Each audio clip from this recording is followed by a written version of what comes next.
আসসালামু আলাইকুম ওয়া রাহমাতুল্লাহি ওয়া ওয়ালাইকুম বারাকাতুহু। আসসালাম ওয়া রাহমাতুল্লাহি ওয়া বারাকাতুহু। হুজুর, আজকে আমরা আপনার কাছে একটা এই জিনিস বিষয় জানতে চাই। তো আশা করি আমাদেরকে ক্লিয়ারলি আপনি আমাদেরকে বুঝাবেন বা জানাবেন।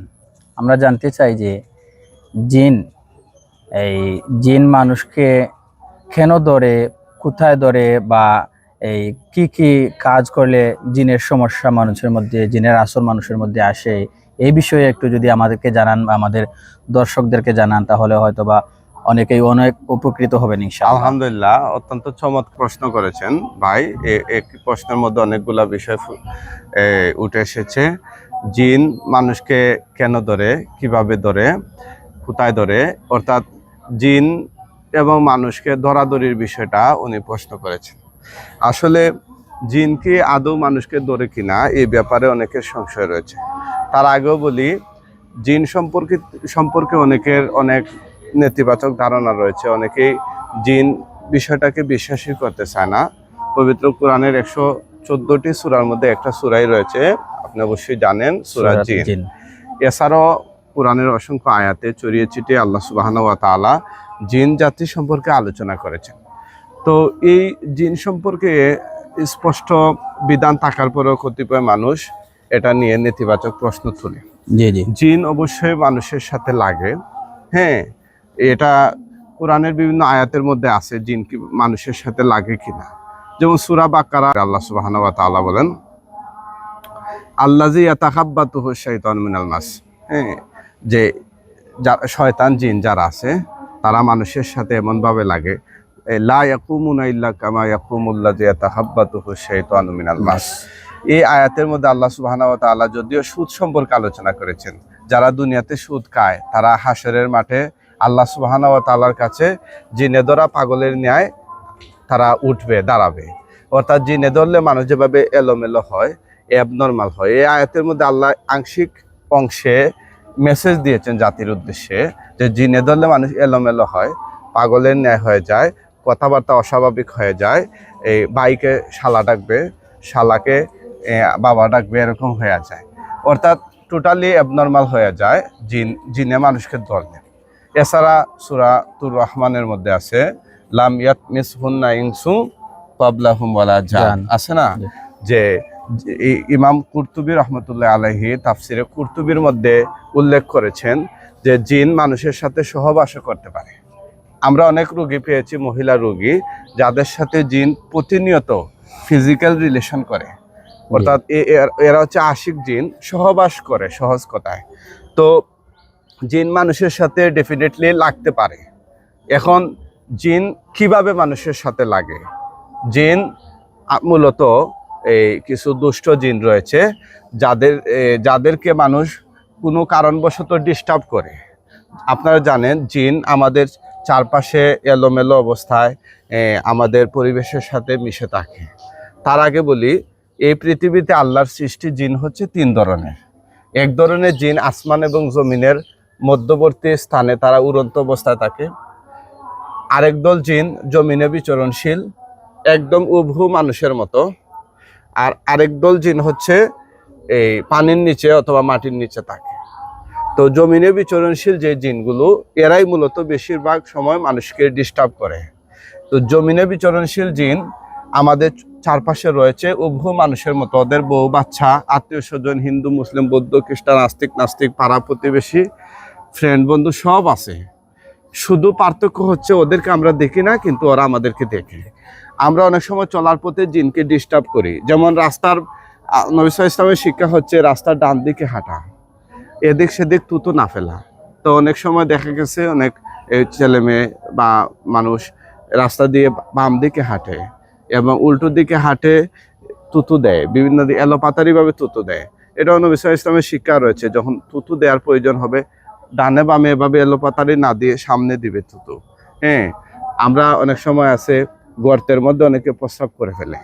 হ্যাঁ, যে অনেক ফোলাপান রয়েছে, তারা প্রস্রাবের সময় আসলে রাস্তায় দাঁড়াইয়া অথবা বসে এই গর্তের মধ্যে প্রস্রাব করে দেয়। নবী সাল্লাল্লাহু আলাইহি ওয়াসাল্লাম এরূপ করতে নিষেধ করেছেন। এখানে জিন থাকতে পারে অথবা পোকামাকড় থাকতে পারে। আপনার প্রস্রাবের এই পরিমাণ হয়তো আপনার কাছে সামান্য, কিন্তু একটা পোকামাকড়ের কাছে একটা সাগরের সমান। তাই না? জি জি তো সেজন্য যেখানে সেখানে প্রস্রাব করা যাবে না। নবী সাল্লাল্লাহু আলাইহি ওয়াসাল্লাম শিক্ষা দিয়েছেন যে জিনেরা থাকে এই বাথরুমের মধ্যে অনেক সময় থাকে, অধিকাংশ সময় জিনেরা বাথরুমে থাকে। এই জন্য আল্লাহ নবী সাল্লাল্লাহু আলাইহি ওয়াসাল্লাম শিক্ষা দিয়েছেন আল্লাহুম্মা ইন্নী আউযু বিকা মিনাল খুবুসি ওয়াল খাবাইস। যখন আমরা বাথরুমে প্রবেশ করি তখন যেন আমরা বিতাড়িত শয়তান, জিন, পুরুষ জিন এবং মহিলা জিন থেকে আল্লাহর কাছে আশ্রয় চাই। এটা আমাদেরকে শিক্ষা দিয়েছেন। এতে করে কি বোঝা গেল, বাথরুমের মধ্যে জিন থাকে।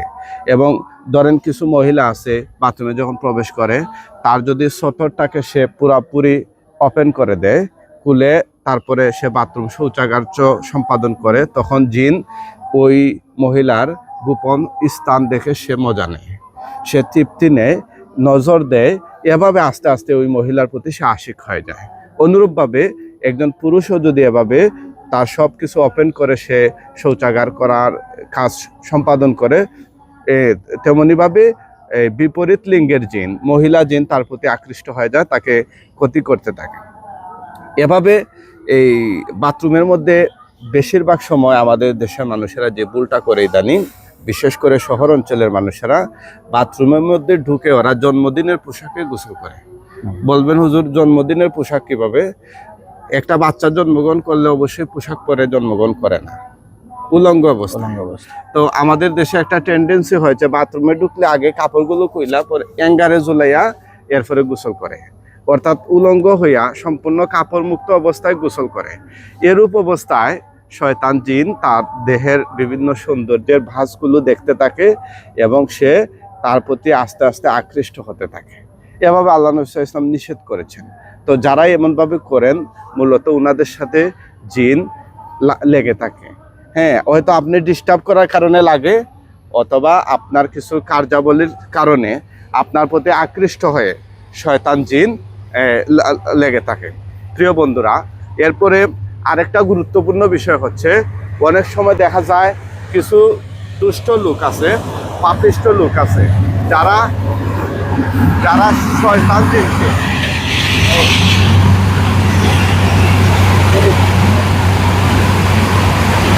অনেক সাউন্ড হচ্ছে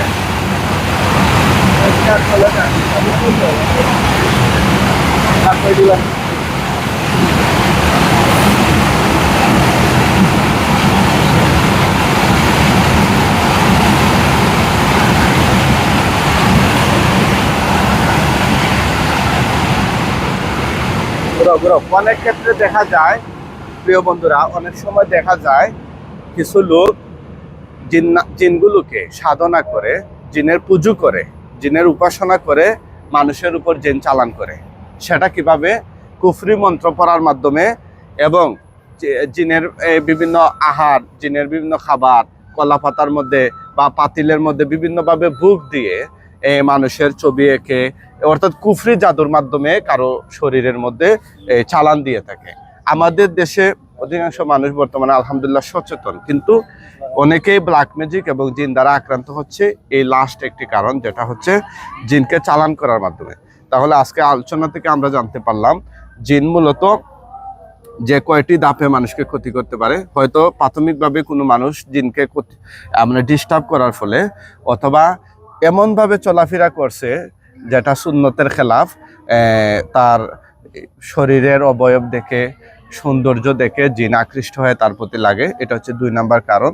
আর 3 নাম্বার কারণ হচ্ছে কোনো দুষ্ট লোক, পাপিষ্ঠ বা যারা ফাসেক কাফের রয়েছে, ওরা জিনকে সাধনা করে মন্ত্র পড়ে যদি কারো শরীরের মধ্যে চালান করে, তাহলে উক্ত ব্যক্তির শরীরে জিন প্রবেশ করে। এভাবে আসলে মূলত জিন মানুষকে ক্ষতি সাধন করে। শুকরিয়া, জাযাকাল্লাহ। আসলে আমরা অনেক জিনিস জানতে পারলাম, অনেক জিনিস আমাদের অজানা ছিল। হযরতের মাধ্যমে, হযরতের এই আলোচনার মাধ্যমে এই জিন কিভাবে মানুষের শরীরে আগমন করে বা জিন এই মানুষকে কীরকম সমস্যা করে বিস্তারিত জানতে পারলাম। ইনশাআল্লাহ আমাদের দর্শকরাও এই বিষয়ে অনেক জানার আগ্রহ ছিল। আপনারাও জানতে পারলেন।